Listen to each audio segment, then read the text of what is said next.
How's it going, YouTube? Prisco YGO here, coming at you with another video.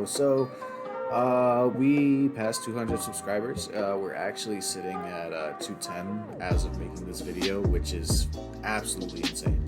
I honestly didn't expect for us to get there so quickly, but here we are, and it's really exciting. That means we're doing a giveaway. I will reveal what the giveaway is going to be at the end of the video. I do have it sitting right here ready to show you guys, but today I have a little bit of a different deck profile. I know I do a lot of Time Thief stuff, so if you're new to the channel and you want to learn how to play Time Thief, I'm your guy. Stick around and you might learn something. So today, as you can see up in the corner here, it's not your typical Time Thief build. Well, not the combo variants that I've been posting. This doesn't have anything to do with Phantom Knights. There's no Rusty Bardiche. And this is more of a redoer control type of build, where you are going to pretty much just sit on one redoer and maybe a Perpetua, and use your rank 4s as well as your supporting spell and trap cards to kind of control the tempo of the game and control the field to your fullest potential. Now, this is not a competitive build. However, this is something that I have been testing online, at least on EDO Pro, and it's been faring well. I haven't gone against too many of the meta decks. I think I've played against Altergeist, I've played against Rocks after they lost Block Dragon, and I've played a couple of games against Eldritch, and those are iffy. I'll go back and forth with that deck pretty often. But anyways, we're gonna go ahead and get right into the build, so let me go ahead and switch over. So starting things off here, we are starting off with 3 regulators. So if you're new to the channel and you're new to Time Thief, then you probably don't know this yet, but regulator is your rescue rabbit of the deck. He is probably one of the best normal summons in the game, because when you normal summon him, you contribute him off and you can summon 2 Time Thief monsters with different names from your deck in defense position, other than himself, obviously. The only stipulation is you have to control no monsters to activate and resolve this effect, so it's pretty good. The next card we're going to be playing is Time Thief Winder. This is our Stratos of the deck. He can also special summon himself by detaching from an XYZ material from an Xyz monster you control from the hand. So he's really good, and he can search out any Time Thief card in the archetype other than himself.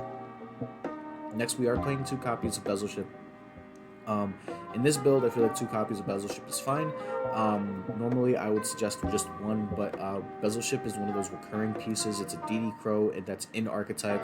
You can summon it back off of Perpetua, and you kind of want to see it because it's going to help you control the game, especially in the format going forward, where we're going to be back to that graveyard-heavy format, or graveyard-heavy decks are going to be pretty much controlling. So you have PK Fire is going to be one of those decks that you have to beat. You've got Orcus coming back into the meta. Salad is here and there, but that's another one of those decks that you really need to be able to prepare for, and Bezelship actually helps you with that. And we are playing 2 copies of Chrono Quarter. This is something that I would suggest if you want to slim down the deck a little bit. You can cut this to 1, and it's not always useful. However, it does come up every once in a while. It has an effect that it contributes itself off the field during your opponent's battle phase, and they take the next damage that you would take. So that can kind of cheese out some games if your opponent just chooses not to read any cards. So it's pretty good. Also, both of these have the effects to summon themselves from the graveyard. Bezelship summons himself by detaching an XYZ material from an XYZ monster you control, and Chrono Quarter summons itself if an XYZ monster leaves the field by a card effect. So when Redoer bounces himself, this will trigger, and it could also chain block a couple of things. Next, we are playing 3 copies of Parallel Exceed, and it's absolutely mandatory. It is the best level 4/rank 4 extender in the game if you use Link monsters. Keep that in mind. You do have to use Link monsters in order for this card to be good. And there's a couple of Link monsters that we are playing in the extra deck that you will see that are actually really good, especially in a deck like this where you want to control the field.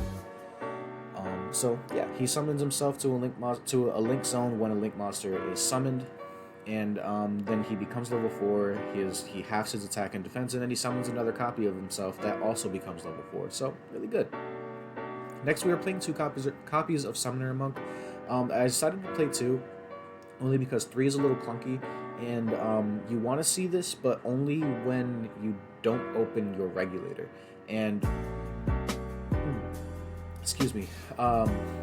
You want to see this only when you don't open your regulator, because it can help tutor out your regulator, and it'll that in combination with like Mirage will actually allow your regulator to still resolve and activate its effect properly, which is still really good. It's something that you want to be able to utilize, and having only one normal summon in a deck like this does kind of hurt, so sometimes you just need that extra body to help you get into your plays, and Summoner Monk does fulfill that requirement. The only thing that is necessary is you have to play a couple of spells, and or you have to play a lot of spells in order for this to be good. And I don't really like the Time Thief spells all that much, but in this build it's kind of mandatory if you want to use Summoner Monk and use Summoner Monk effectively, especially since you're not really running too many other starter cards that can help get your plays going. We are running the one for Photon Thrasher. Jesus, I can't talk today. We are running 1 copy of Photon Thrasher. It's a level 4 extender. It's if you don't open your regulator, this can just help you get into certain plays and help you go off a little bit more. It's a really good card. You don't have to play it. Like I said, it's one of those cards, just like Chrono Quarter, that you can cut completely and slim the deck down a little bit more. We are playing 46 cards, so it's totally up to you. Next, we are playing 3 copies of Gamma and the 1 driver. We are not playing too many other hand traps in the main deck because this is a going first deck, and Gamma in this build kind of just serves as our next 3 copies or replacements of Called by the Grave, because we lost Called by the Grave and it got put to 1. Regulator is now in a more susceptible spot to get hurt by an Ash or an Effect Veiler, and if that happens, well, Effect Veiler still kind of hurts because we haven't tributed him off the field yet, but if we use his effect and then they go for Ash, we can get Gamma on the field, which can then lead us into our Omega, or just another free link to. We're playing the 1 driver. We're also playing 3 copies of Generation Force. This card is actually really good as long as you control an XYZ monster. It allows you to search for any card with XYZ in its name. So you have XYZ Import, and you have like XYZ Reborn, XYZ Block. There's a bunch of other cards I thought about putting in here as well, but I decided to just stick with these because they kind of serve the purpose of helping control the tempo of the game. Next, we are playing 3 copies of Time Thief Startup. This is one of those cards that I really think is just not good whatsoever. It's inherently a neg 1. However, it has a really, really strong graveyard effect that can really help steal you games and get you into more cards.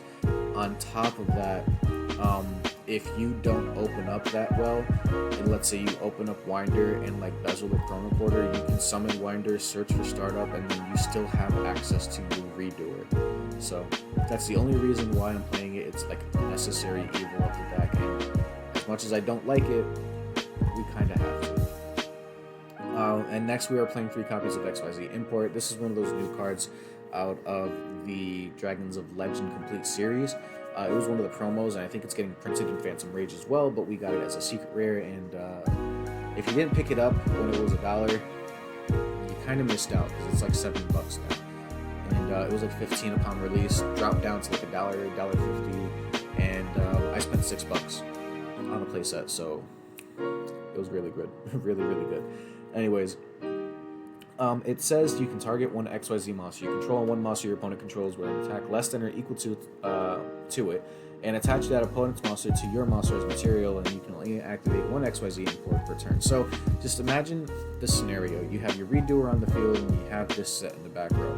Well, let's say they go to summon Alistair. That's cool. Get the search, chain XYZ import, absorb the Alistair. Now their invocation is dead. Unless they have Alistair in hand, or if they're playing like an Oak Shadal, then they're forced to use the cards in their hand to go into like their Shadal cards.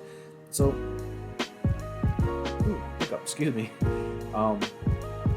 Also, if you're playing against like Dragma, you can absorb the Ecclesia, which is really good because it turns off the Fertilise. And they're smart, they're forced to go into Maximus, but if we have Redo over the trap, we can spin the Maximus back when it's on itself. So, pretty good. Pretty good. So, yeah.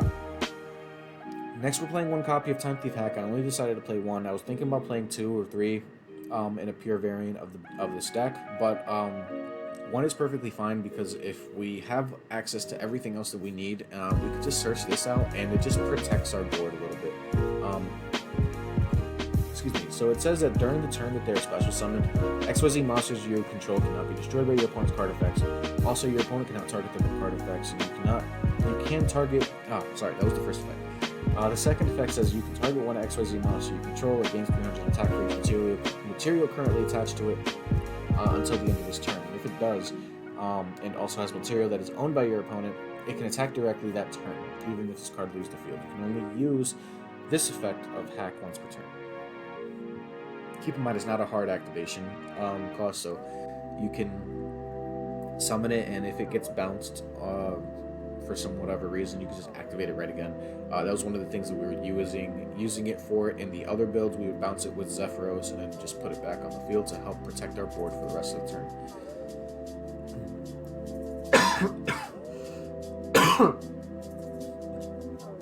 Excuse me. Drink some water. I'm starting to get a little bit of a sore throat, so I kind of need to hydrate.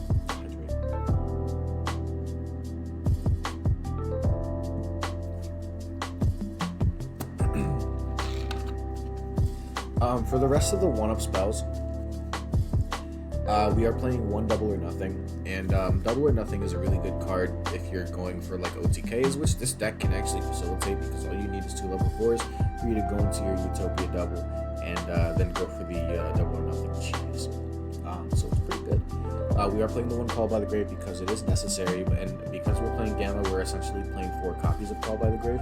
I also have Crossout Designator here on the side because whenever we get that from the OCG, probably in Gold Series, this is going to be the card that replaces Call by the Grave, and if we can get this in the deck, and maybe find some room to fit it in there, we will essentially have 3, 4, 5, 6, 7 copies of Call by the Grave in the deck, as well as an inherent out to Nibiru.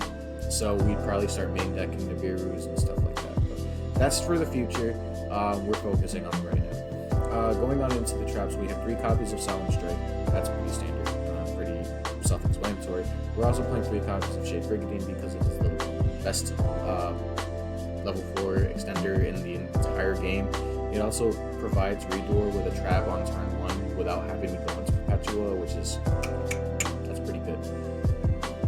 We're also playing 3 copies of Summon Limit because after we get our Redoor and our Perpetua on the field, we're probably not going to be doing too many summons, and if we're able to control the board, we don't have to go into any of our other XYZ monsters, so it's still really good.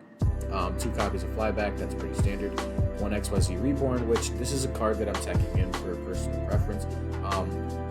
It does say that target 1 XYZ monster in your graveyard, special summon it, and if you do, attach this card to it as material. So if your Redoer gets destroyed for whatever reason, you can summon it back off of this card, bring it back, and now Redoer is back on the field with a trap attached to it. So it's still pretty strong, if you ask me. We're playing 1 copy of XYZ Block. It says when your opponent activates a monster effect, attach 1 XYZ material from the monster you control and negate the activation if you do destroy the card. So it's a free, searchable monster negate. And then we also have Time Thief Retrograde. This says when a spell or trap card is activated while you control Time Thief XYZ monster, negate the activation if you do attach that card to a Time Thief XYZ monster you control as material. And this is only a hard once per turn. Now keep in mind this is not once per turn, so we can play multiple copies if we want, but we are choosing not to. So that is it for the 46 card main deck. For the extra deck, we're playing 3 copies of Time Thief Redoer. That is our best boy, boss monster. He is just absolutely amazing, absolutely broken, and one of my favorite cards in the game. 2 copies of Time Thief Perpetua. Some people would say 1 is correct. I think 2 is correct. Some people even say 3 is correct, but personally I say 2 is that happy medium. We're not always going to make her, and when we do, the reason why I say 2 is correct is because if we happen to lose her, we want to have access to making another one of her so that we can bring our Redoers back out and If our redo is already on the field, we can bring out our interruption card. So it's pretty good, pretty good. And then for our generic XYZs, we're playing 2 Bagusta to help stall, 2 Tornado or one, sorry, 1 Bagusta for stalling, 1 Tornado Dragon for back row, 1 Evil Swarm Nightmare because a lot of decks just straight up lose to this and it's not once per turn. Utopia double for the Utopia double cheese. 2 copies of Bujinki Ahashima. I don't really like this card, but in a deck like this where we struggle to get multiple XYZ monsters on the field, this can actually be really strong.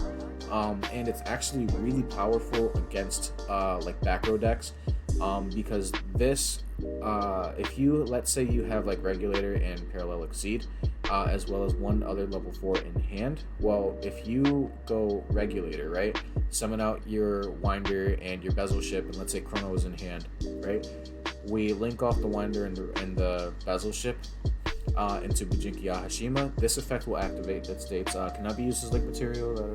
So if this card is link summoned, you can special summon 2 monsters with the same level, 1 from your graveyard and 1 from your hand, but negate the effects immediately after this effect resolves. XYZ summon 1 XYZ monster using those 2 monsters. So if you go into him, right, and then chain Parallel Exceed to his effect activation, we can summon Parallel Exceed to the zone he points to, right here at the bottom. What is that? The bottom right. Then we'll summon the 2 monsters, 1 from our hand, 1 from the grave, make our XYZ, and then Parallel Exceed can never miss timing, so we're gonna make another we're gonna bring out another copy of Parallel Exceed, and then go and use those to go into another XYZ monster. Now, assuming you did this correctly, and you put Chrono Quarter and Regulator under that first XYZ monster that you made off of Bujinki Ahashima's effect, you can use Bezel Ship's effect in grave to detach so you always make Redoer first, keep that in mind. Then you go into Tornado Dragon under the hold on, I can explain this better. So Regulator, summon Winder and Bezel Ship while you have these 2 in hand, right? Link into Bujin effect, chain Parallel Exceed, summon the Chrono Quarter from hand, this from grave, go into Redoer, Parallel Exceed, summon another copy of itself. Now using the 2 Parallel Exceeds, we go into Perpetua. Sorry, make sure it's not pointing at the zone that Bujinki Ahashima is pointing to. Then we use Bezel Ship's effect in grave to detach from either one, preferably from Time Thief Redoer, and I'll tell you why in a second. And then you use Time Thief Redoer's effect to bounce himself. That's going to trigger the Chrono Quarter. Even if Chrono Quarter is not in grave, if Redoer detaches Chrono Quarter for his effect, technically this hits the graveyard before he banishes himself, which means this can also trigger. So Chrono Quarter will then summon itself, then you use Chrono Quarter and Bezel Ship to make your Tornado Dragon. So if you're playing against a back row deck, you essentially have a Redoer Perpetua and a Tornado Dragon, but the Tornado Dragon is actually a pop 2 for free because of Bujinki Ahashima. Now, Bujinki Ahashima's second effect states that if an XYZ monster that this card points to activates its effect by detaching materials, you can, except during the damage step, you can target 1 spell trap your opponent controls and destroy it. So pretty much, Tornado Dragon becomes a pop 2 for free, almost. So it's really good. And then we are playing the Lambda because we are playing Gamma, and the Lambda Redoer play going into Gamma in the end phase is just still really strong. It's still really powerful. But we aren't playing cards like Appaloosa and IP because we want to keep this still somewhat budget. I think the only non-budget cards that you're gonna have in here are probably the side deck, which the side deck cards are just a bunch of going second cards. So like we're not worried about this. 1 Amirage to help you like unbrick if you open up, let's say, Bezel Ship and Parallel Exceed and a bunch of other nonsense that you can't use. Well, then you just normal summon Bezel Ship, go into Amirage, Parallel Exceed, and yada yada yada. And then we're playing the Omega to just have another form of disruption and make sure that our Gammas are not useless once they hit the field. So that is it for the deck. Let me switch back over to the face cam. So I hope you guys enjoyed the list. It was really fun testing this deck and building it and playing with it. It is something that is very far off from what we've been showing in the past, and like I said, this is something that I've been working on kind of hard, and I really like it. So for the giveaway, I'm gonna reveal the card in 3, 2, and 1. So our giveaway card is a first edition LOB Monster Reborn. Now, if you watched any of the past videos talking about the giveaway, I've mentioned that this is a card that I hold dear to my heart.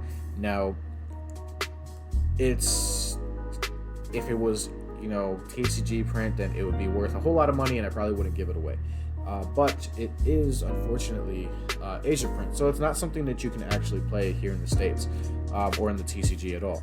However, this is a card that I added to my collection quite a while ago, and it immediately became one of my favorite things, because even though it's not playable, it's one of those cards that's just so iconic, and it's just so fucking pretty that I looked at it and I was like, I don't care if I can't play it, I gotta have it. I gotta put it in my collection. And then not too long after that, I started making YouTube videos again, and I figured for 200 subscribers, that might be something that I want to give away.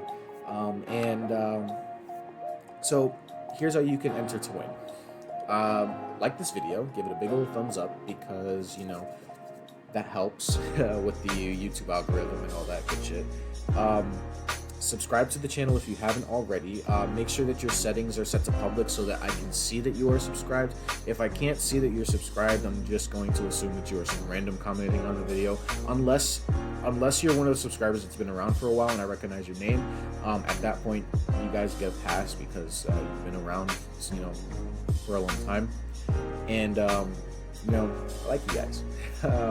But subscribe to the channel. Make sure your settings are set to public so I can see that you're subscribed, because I'm not going to give it away to someone that's not subscribed to the channel. That's just not fair to my actual supporters.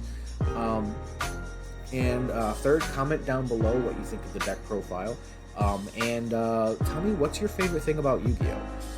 What got you into the game? I'm pretty sure I asked this same question when I did my first giveaway at 100 subscribers, but that was quite a while ago, and I want to know again, for all the 110 new subscribers who have gotten here since then, that weren't around for that video. I want to know again, what got you into Yu-Gi-Oh? What keeps you playing Yu-Gi-Oh? And what brought you to my channel? So yeah, anyways, that's gonna go ahead and wrap up the video, and I'm also gonna be doing one other giveaway in the near future.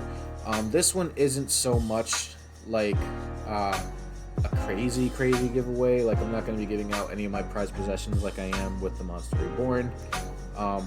However, this is another giveaway that's just I want to do it for you guys. If I can find where I put the card. 1 second, I'm having technical difficulties. Okay, so that's some of them. Oh my god, did they get split up? I think they got split up. Okay. Yeah, okay, I found a bunch of them now. Here we go. So, as I'm sure you know already, Time Thief is my favorite deck currently in Yu-Gi-Oh! And, a lot of the people that come to this channel, they come here for the Time Thief content, and if you guys stick around for, like, the other stuff that I do, I really appreciate it. But I will be choosing some of my subscribers to receive autographed copies of super rare Time Thief redoers. I have 5 of them here that I'm going to sign with my signature and give away to 5 random people who also comment on this video. So if you don't win this, don't worry. You still might win something. Everybody's going to be chosen at random, and if you want a signed copy of Time Thief Redoer, then, like I said, go ahead and like the video, subscribe if you haven't already. Again, I'm not giving this away to someone who's not subscribed to the channel, and comment down below. So that's gonna wrap up tonight's video. I'm going to edit this and make sure everything's all ship-shape and good to go, and then I'm gonna go to sleep because I got work tomorrow. But the good thing about tomorrow, that even though it's Wednesday, is that it's payday, which means I get to have money in my pocket for once. Anyways, I'm ending the video. It's already been really long, and I can't fucking speak English tonight. Have a good night. I love you all, and peace out.